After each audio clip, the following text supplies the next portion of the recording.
زلمے خلیل زاد اور دوہری شہریت۔ سینئر صحافی سلیم صافی اپنے کالم میں لکھتے ہیں، ہر شخص زلمی خلیل زاد نہیں ہوتا، اور بہت سارے افغانی ایسے ہوں گے جو کسی غیر ملک کا شہری ہونے کے باوجود افغانستان سے ایک عام افغانی کی نسبت زیادہ محبت کرتے ہوں گے۔ اسی طرح بہت سارے غیر ملکی پاکستانی ایسے ہوں گے جن کے دل پاکستان کے ساتھ ہم جیسے یہاں رہنے والوں سے زیادہ دھڑکتے ہوں گے۔ لیکن زلمے خلیل زاد کے کردار کو دیکھنے کے بعد میری یہ رائے پختہ ہو گئی ہے کہ کسی غیر ملک کی شہریت لینے والے کو پاکستان میں سیاست، صحافت یا سرکاری نوکری کی اجازت نہیں ہونی چاہیے۔ ہندوستان کی طرح ہمارے ہاں بھی دوہری شہریت کا قانون ختم ہونا چاہیے، اور اگر کسی کو پاکستان واقعی عزیز ہے تو وہ اس کی خاطر اتنی تو قربانی دے کہ کسی اور ملک کی وفاداری کا حلف نہ اٹھائے۔ زلمے خلیل زاد نسلاً پشتو افغان ہیں۔ امریکہ تعلیم کے لیے گئے تھے اور پھر وہاں کی شہریت لے لی، لیکن ایک دن کے لیے بھی افغانستان سے لا تعلق نہیں رہے، اور چونکہ افغانستان اور عالم اسلام میں دلچسپی لے رہے تھے اس لیے پاکستان کی بھی خبر لیتے رہے۔ لیکن جو نفرت ان کے ہاں میں نے پاکستان کے بارے میں دیکھی ہے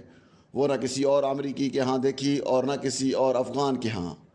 اس کی جھلک ان کی لکھی ہوئی کتاب دی انوائے میں ملاحظہ کی جا سکتی ہے۔ لیکن اپنے افغانوں کے ساتھ اور عراقی مسلمانوں کے ساتھ جو کچھ اس شخص نے کیا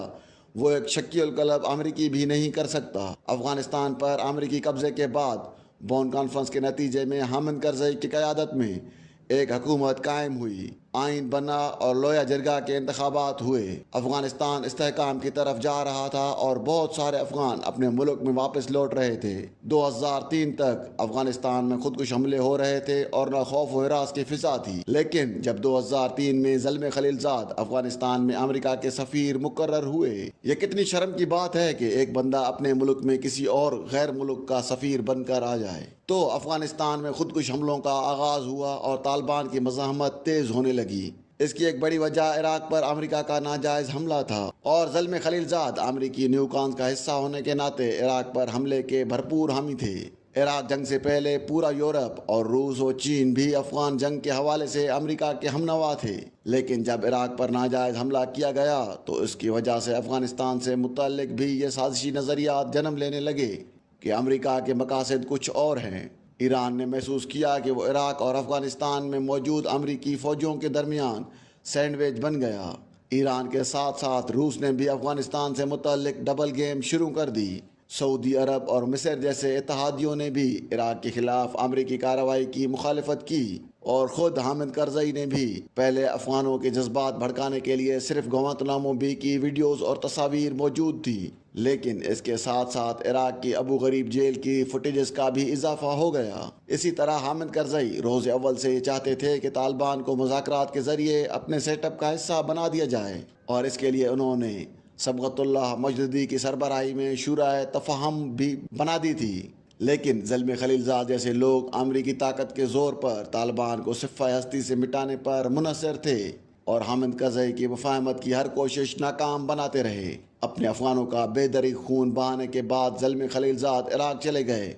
اور وہاں ایک نئے فساد کی بنیاد ڈال دی۔ 2005 میں عراق میں ان کے سفیر مقرر ہو جانے کے بعد عراق میں شیعہ سنی تنازع کھڑا کر دیا گیا، اور اس میں جتنا خون بہا اتنا امریکی افواج نے بھی نہیں بہایا تھا۔ پھر اقوام متحدہ میں امریکہ کے لیے عالم اسلام اور عرب دنیا کے خلاف سازشوں کا جال بنتے رہے، اور جب ڈونلڈ ٹرمپ نے افغانستان سے نکلنے اور اسے ایک نئے بحران کے سپرد کرنے کا فیصلہ کیا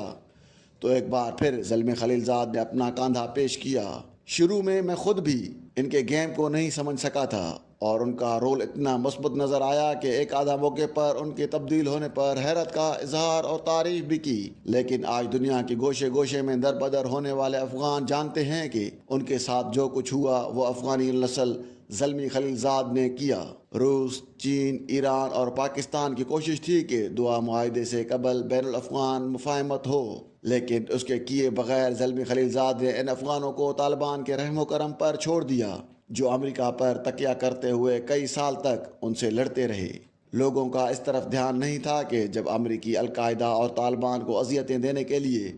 2002 میں گوانتنامو بے اور بکرام کے عقوبت خانے بنا رہے تھے تو زلمی خلیل زاد امریکی سیکریٹری دفاع رمسفیلڈ اور پھر نیشنل سیکیورٹی ایڈوائزر کنڈولیزا رائس کے ایڈوائزر تھے۔ ان کی افغانیت اس قدر ختم ہو گئی ہے کہ جب حامد کرزئی طالبان کے خلاف امریکی افواج کی رات کے وقت گھروں پر چھاپوں کی مزاحمت کر رہے تھے تو خلیل زاد ان کے وکیل تھے، اور ان کے انسانی رحم کے جذبات اس قدر ختم ہو گئے تھے کہ بے چین ہونے کے بجائے وہ گوانتنامو بی، ابو غریب اور بکرام کے عقوبت خانوں کی وکالت کر رہے تھے۔ لیکن آج انہیں عمران خان کے ساتھ ہونے والی زیادتیوں نے بے چین کر دیا ہے،